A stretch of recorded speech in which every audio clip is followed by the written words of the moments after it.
अस्सलामु अलैकुम वरहमतुल्लाहि वबरकातुहू।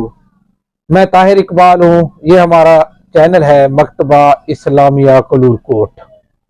मैं उम्मीद करता हूँ कि आप सब साथी दोस्त अहबाब बिल्कुल खैरियत से होंगे। आज का जो हमारा वजीफा है वो ये है कि अगर कोई बंदा रात को सोते वक्त डर जाता है, उसके ऊपर वहशत तारी हो जाती है, कपकपी आ जाती है, तो वो कौन सी दुआ उस वक्त पढ़े। तो वो मैं कलिमात आपको बताता हूँ कि वो ये कलिमात पढ़ेगा तो इंशाअल्लाह उसकी वहशत दूर हो जाएगी, उसकी कपकपी दूर हो जाएगी। वो कलिमात ये हैं, अऊज़ु बिकलिमातिल्लाहि ताम्मति मिन गज़बिही व अक़ाबिही व शर्रि इबादिही मिन हमज़तिश शयातीन व अन यहज़ुरून। ये वो कलिमात हैं, वो ये पढ़ेगा तो इंशाअल्लाह उसके ऊपर जो वहशत है, जो डर है, वो खत्म हो जाए।